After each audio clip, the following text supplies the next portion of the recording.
The science of murder, the analysis of dangerous new psychedelic drugs, and the fingerprints and trace evidence left behind by suspects at crime scenes are just some of the topics that I'm going to be discussing with a panel of forensic science investigators later this month. And you can come along for free. A special public event to celebrate 50 years of Forensic Science Ireland is going to take place at the National Convention Centre in Dublin on May 28th. The doors are at 6 p.m. and tickets are available now on eventbrite.com. Don't miss it. Stephen, welcome to the podcast. Wanted to talk to you in relation to John Gilligan, our old friend. Yet again, he is sort of agitating to try and make some money. No matter what his circumstances are, he seems to have an ability to see entrepreneurial opportunities. You've got to give credit to him. He's a worker. You know, he's certainly not afraid to get stuck in there and try and earn a few quid. I mean, even when it looks from the outside of what he's facing in Spain, that he may not be getting out in quite some time, he still saw an opportunity to make a few quid. Yes. And let's just return there to before Christmas, because there was two things happening in Alicante at pretty much in and around the same time. And one of them was that John Gilligan, 72, had been arrested as part of a police investigation into this sort of Breaking Bad cocaine lab where there was pink cocaine found, and there was a group of them arrested, but he was sort of the most high profile. He's been behind bars ever since, and the word is from Spain that he's desperately trying to raise bail and trying to raise money in order to pay a solicitor so as he can defend himself. But at the same time that Gilligan was being caught up in that, a Belfast man called John George had gone missing. And if you want to remind us about what happened then. So, I mean, around that same time, in the middle of December, obviously John George had gone missing. He'd been in contact with his father on the 14th of December.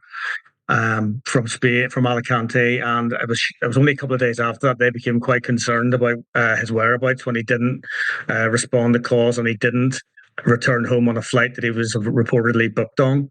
And they became quite concerned. I think obviously things they were being told in the background, they were pretty sure fairly on that he'd come to some kind of harm. So they flew out there to try and find him. And right at the same time, John Gilligan and some of his associates were being arrested for allegedly selling pink cocaine and other stuff. I don't think we realised just how serious that case was until maybe after Christmas, when the Spanish police released a video of them raiding John Gilligan's house. And they found this, like you say, this Breaking Bad sort of lab with tons of drugs allegedly and weapons. And we should say, Stephen, as well, in Alicante, which is a big city in Spain on the Costa Blanca, these two things had happened within the same neighbourhood, not just like within the same city, very, very close sort of proximity to one another, totally separate incidents, neither of which had anything to do with one another. No, absolutely. I mean, I'm sure the police in Alicante in southern Spain are fed up with us sending people over to there who are get involved in drugs in one way or another. Obviously, John George was a much smaller fish than John Gilligan, but I mean, the facts are that he was involved in the drugs trade, where he was staying at the time or where he'd gone missing, it just happened to be very close to where John Gilligan and his associates lived and did their business. And in the case of John George, from what was reported and has been onwards, it was a kind of almost a falling out. His body was ultimately found dumped near Alicante in the January of that year. That's right. And a suspect called Johnny Smith was he was being sought for a long time, was he? I suppose he could have been arrested early on. I think the family were very keen for the police to arrest him, but the Spanish police to arrest him, they chose not to. And in that, period, Johnny Smith basically decided to leave Spain and very quickly. And there was another man was arrested and brought to court, a guy called Michael Malley, a Czech national. Johnny Smith was very much sought after. It was very publicly well known that he was the person that the police wanted to speak to. And it wasn't until later on that he was not that long ago actually that he was discovered living in Portugal. Right. And I think that was basically down to the family and John George's father, Billy, doing that kind of detective work himself that the Spanish police didn't seem too keen to do. And who he is tracked him Johnny down. Smith, and how long had he been in Alicante? Do you know much about his background? Well, I think Johnny Smith has had a business interests in Northern Ireland, but he'd been living in Alicante for quite a couple of years. He had a couple of businesses. I think he was selling sort of herbal marijuana. It was opening a shop. I think he had a gym back in Belfast, but that was targeted by criminals in a firebomb attack.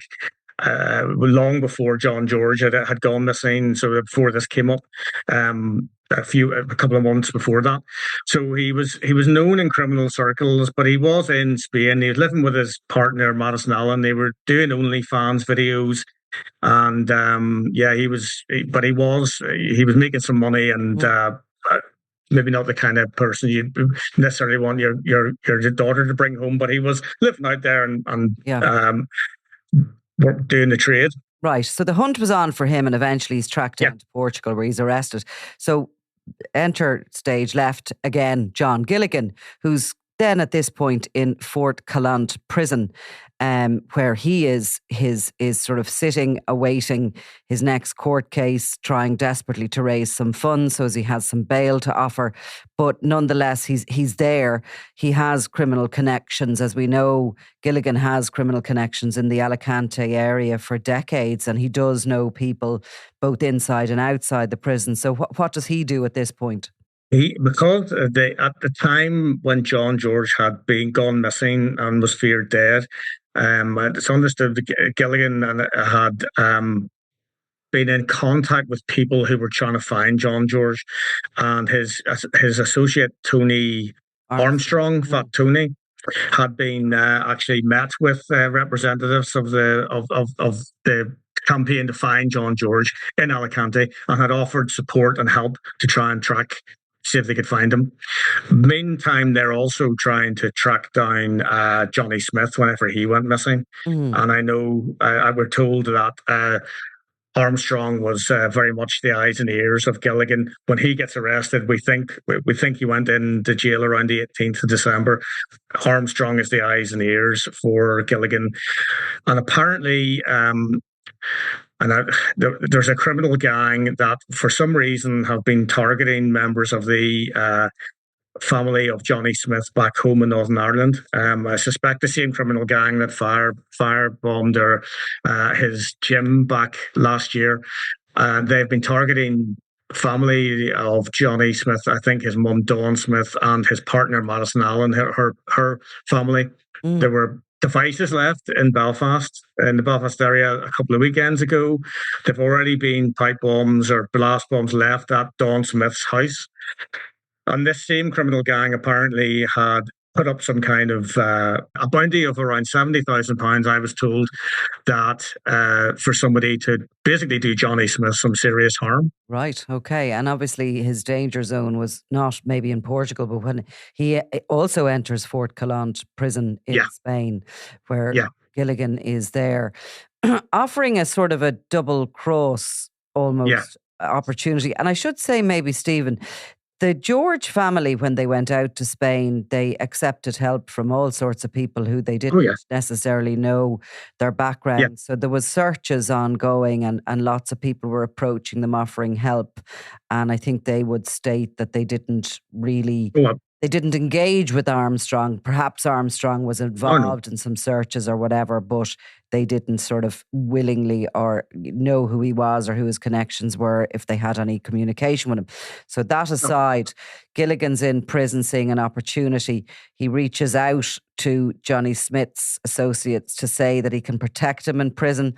But in the meantime, he's eyeing up the £75,000 bounty if he can organise something against him in prison. That's what we have been told by sources in Spain, that Gilligan had a plan to accept the bounty, was going to do that, saw an opportunity where he could get Johnny Smith into jail beside him, and just to show that he was not afraid to do any kind of double cross, he was planning to offer to give him protection. That's what he was going to do. Right. If he got the opportunity, if Johnny had been sent to that jail, he was going to offer protection. If family members had stumped up a load of money. A classic kind of I'd say nearly kind of the MO of the Dundon mob here in Ireland for years. They would have often opportunistically sort of double crossed. They've been known to do it since the very early days when they double crossed Ciarán Keane in Limerick, which kicked off really that Limerick feud. And of course, John Gilligan has been very strongly connected with the Dundons over the years, both in prison and out. So nonetheless, he was obviously schooled somewhat by them. It shows, though, doesn't it, Stephen, how desperate he is? Like, if you need money, I mean, I don't think Gilligan has $5,000, let alone 75,000. That's a big, within that criminal world, you're down on your last, you're on your toes. Somebody comes in offering 75,000. This kind of thing is not outside the realms of their morals. No, absolutely. I know, and I mean, as we've already said, Mr. Gilligan may well be facing quite a lengthy trial. He's got very serious charges to fight, and that takes. I'm going to take a large legal bill. Yeah. So he needs every penny he can get, and I mean, it doesn't seem like huge amounts of money when you consider what Gilligan was involved in years ago. But yeah, he'll scrap around for every pound. Every pound's a prisoner, as we say up here. So. And is Johnny Smith? So he's in jail now. Is he in that prison, in the same prison in Alicante? He was not sent to that prison, which is ultimately what scuppered the plan. Gilligan's plan. Yeah. So, but do we know? Like, is he? He's presumably safer in jail, really, isn't he? Well, yes, I suppose. I actually don't know what jail he is in, but I suppose if Gilligan and his crowd were able to find out, I don't know how far their tentacles reach in Spain. You know, I mean, there's obviously, I'm sure there's great fear there for the families. I mean, at the end of the day, the other side of this is that Johnny Smith's in a jail in Spain. He's been there for maybe a month now, but he actually hasn't been charged with anything at this point. So he could be, I mean, I think they can hold them there for 6 months to a year without charging them, but if they can apply for bail, they often get it, and the case continues. It's not a similar system than we have here in the north. It's the magistrate, really, the judge, who kind of does the investigating. While the police hand over all their files and all the work they've done, the magistrate takes over the case. And as we've seen many times, these cases can go on for years and no charges are ever proffered. Well, yeah, and the police did say about a month ago, I think, that the Spanish police released that their investigation is over. Yeah. So they have finished their investigation quite some time ago. So everyone's waiting to see, because there's still a lot of gaps to fill in this case. I mean, it's a very tragic case, but there are a lot of gaps to fill into exactly what happened to John George. And he was 37 years of age, and his body was ultimately returned to the north, and he was buried. The family, do they have a liaison officer? Are they going to presumably go out if there's court cases? I'm assuming somebody in the PSNI is liaising with them, because they will have to have been, and they'll have to be involved in some shape or form. Yes, but I mean, I'm not sure. I think that's obviously in the early days of his disappearance. That was a complaint of the family that the PSNI didn't seem particularly interested in, and the Spanish police were even seemingly, as far as they were aware, seemed even less interested in it. They had to really fight and raise, hence all the media profile, to get some kind of action taken to try A, help find his body, and B, bring some kind of prosecution. Well, Gilligan will have to go back to the drawing board for the moment then to come up with his next business opportunity as he languages in prison.